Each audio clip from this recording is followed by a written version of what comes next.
Alright, so welcome back to City of Iron, How to Play. So we went over the setup mostly, more or less, in the last video, while also talking about some of the stuff about the game. There is one other thing that I wanted to talk about, setup-wise. So, at the beginning of the game, you're going to draw 7 cards in a 2-player game, meaning you'll draw more cards if you're playing with more than 2 people, but you'll draw 7 cards, and I don't think I shuffled these very well. But, oh well. We definitely have a few cards here that are different. Okay, so these are all the cards here. 7 cards. We start out with 7 cards in total. Now, this is what we have access to in the first round. So we can build these buildings in the first round. But you'll notice some of these buildings have something on them additionally, besides just a cost. Some of these have a book on it. That's indicating science. This indicates science. And so in order to build this building, you actually also must have one science as well. Meaning you need to be able to either produce science in some way, shape, or form in order to build certain buildings. So these all require science, these first 3. So you won't be able to build any of these 3 at all. But there are ways around that. You can save them for later. Now, at the end of a round, okay, 4 of these buildings are actually going to go to the discard pile, okay? So if no one buys any buildings, assuming nobody buys any buildings, these first 4 are going to go. So they will no longer be available, which obviously is not good because this is all Moss Gardens here, and they're all going to disappear pretty fast. And then these 3 cards, they will move down, and obviously you'll draw enough cards to make it 7 cards. That's how that's going to work. Okay, so let's talk about the actions a little bit. So one of the things you can do as an action, so these are the types of things you can do as an action. The first thing you can do is build, meaning if you have enough money, and it doesn't cost science because you need science to build a building, but if you have enough money, you could build, for instance, the steam crane costing 2 money, and since I start with 7 money here, I could easily buy that. You can also buy this turnip farm for costing 3 money. It would also allow you to get some turnips and a yak. This barracks also costs only 2, and this clock tower also costs only 2 money. Now, there is something special about these 2 buildings here. If you want to be able to use your decks to the fullest capacity, well, you're going to want to be able to draw cards into your hand. And unfortunately, it takes 1 action just to draw 1 card. Meaning, you don't get to draw 1 card from each deck. You have to choose which of the 2 decks to draw 1 card from, taking one of your 3 actions. Doing that too often will make it almost impossible to play your turn out. So how are you going to be able to get more cards without wasting the actions of drawing those cards? Well, one of those ways is that each round, because you have this district here, you're going to always draw 1 civilian, okay? 1 civilian card, but that's just 1 civilian card. Meaning that if you want to build, for instance, if you want to be able to draw military cards, you would have to build this barracks here to draw a military card. So this would have to be in your town, and then if you did have the barracks in your town, then at the end of round, you're going to get to draw not only a civilian card, but you're also going to get to draw a military card as well. So you're going to want that. And the clock tower is also very useful because if you had the clock tower, then you would get to draw 2 civilian cards because you have your district that's going to give you a civilian card, and you would have the clock tower that would also give you a civilian card. So with this, you could have 2 civilian cards. You'd get to draw 2 if you had that in your town. So there are some uses to these buildings for sure. So you might not necessarily want to go after goods right away. You might want to try to get some of these buildings so that way you can have an efficient deck and be able to draw lots of cards and have powerful turns. That's one of the things you're going to want to do. However, you don't want to spend too much money because you only have 7 money to start out with. And in order to build, or should I say, in order to buy special character cards, you're going to require a lot of money. course, some of these also require science. So if you have no science, you can't buy the mayor, you can't buy the merchant, you can't buy this cloud skimmer, you can't buy the scout ship if you don't have a, obviously don't have science. And then this junk bot is going to cost 4 money. So if you don't have 4 money at the end of round, or you're not getting enough money, because you only get 2 money here, so you're going to have to get money from either your goods, or attacking towns, or building buildings in your town in order to make it so you can actually make some money and add some cards to your deck. Some of these are cheap, like the Explorer is pretty cheap, but you also have to have a science. The Arms Dealer only costs 1, but his ability is basically trying to protect your town from your opponents.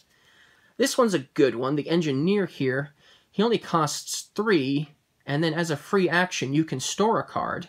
So you don't waste an action storing a card if you have the Engineer, if you use him.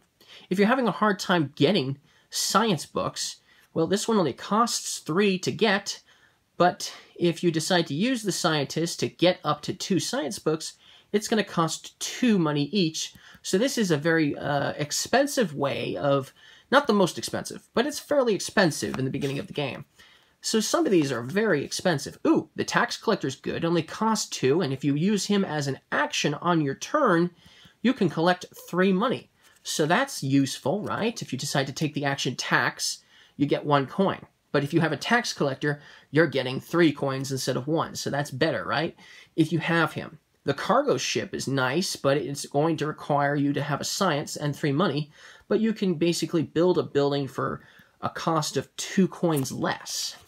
And then, of course, these attackers, your military deck, there's some cheaper ones here, like the Sharpshooter only costs 3.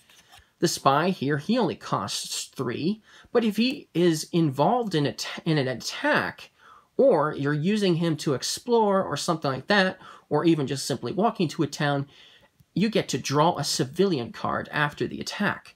So that's really cool. So he's very useful to get. The Inventor, if you use the Inventor in an attack, you'll gain 1 science book, and he's fairly cheap, 4 money. So he's a useful one to get. The Machinist is another good one. He's a little bit more expensive, but he has an attack of 2. If you use this card for an attack, you get to draw a military card. So you have an attack, you attack a town, you've conquered it. Well, now you get to draw an additional military card in the process. So that's a good way. So getting those cards that I mentioned are good ways of drawing your cards and getting to utilize them to the fullest. And that means those are definitely cards you're going to want to buy the most. But a lot of those are going to require you to have science books. And unfortunately, none of these buildings are in an academy.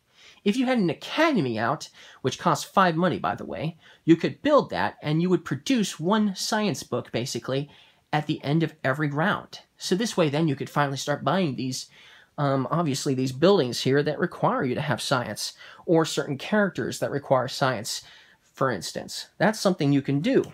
So, if you can't, for instance, build a building because you don't have enough money or because you don't have any science, you can use an action to store a building, okay? And then you can build it later. But doing that will take an action, unless you have that particular card, the Engineer, I believe he was called. He lets you store a building as a free action. But this one, you would have to spend the action if you didn't have him. And then obviously it takes an action to draw a card.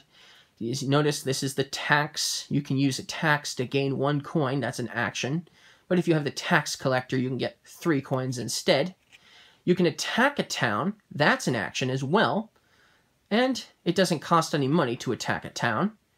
Then there's the card action here. Obviously, certain cards have actions. Some of them are not free actions. So that's something also you can do. And you can also buy a science book for 4 coins. That's expensive. So basically, that 1 card that let you buy 2 in 1 turn, but for the cost of 4 coins, is a pretty good deal. Still, it's fairly expensive. So that's what you can do as your actions on your turn. Then at the end of round, you'll draw new building cards. You'll discard the 4 bottom, and then draw up to 7 more if you're playing a 2-player game. That's the first thing you'll do. Then you'll collect victory points. if it's a round you can collect victory points, that's what you'll do next. Most likely, that will not be the case. The next thing you'll do is you'll get coins. So right now, I'd only collect 2 coins because I have no buildings and I have no goods. So I'd only get 2 coins. Then, if you're producing science books, like if you have an academy, for instance, then you'd get your science books at that point. Then you'll draw citizen and military cards, meaning you'll at least draw 1 civilian card because you do have this district here. But if you were able to buy the barracks or this, you'd get to draw 2 civilian cards, or you'd get to draw 1 of each, 1 civilian, 1 military card. So that's what you would do next. And then after that, you'll buy new citizen and military cards. If you're playing with other players, this is supposed to be secret. What you are buying, because most of the players will have the same exact cards you do, with the exception of artwork and stuff like that. They're going to have the same stuff.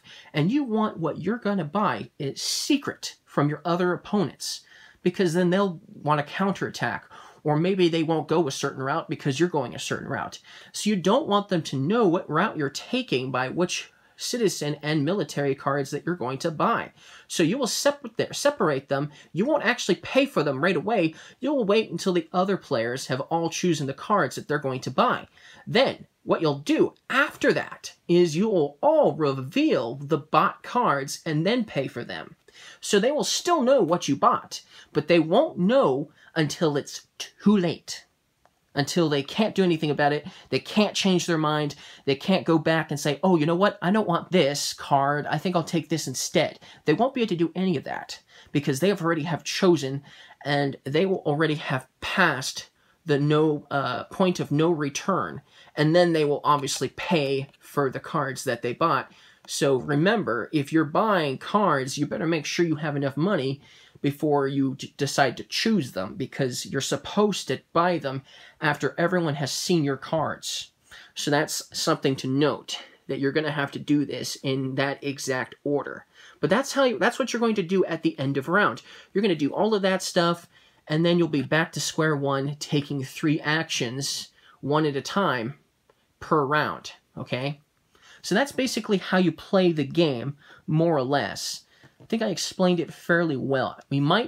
I think I'll do a little bit of gameplay just to kind of show sort of like how the flow of the game will actually work. I think we'll just do a little bit of a gameplay to show you how the flow of the game will work. We'll mostly just focus on the toads here. The Cressarians will kind of be off screen, so you won't really see what they're up to necessarily. But that's what we'll do in the next video.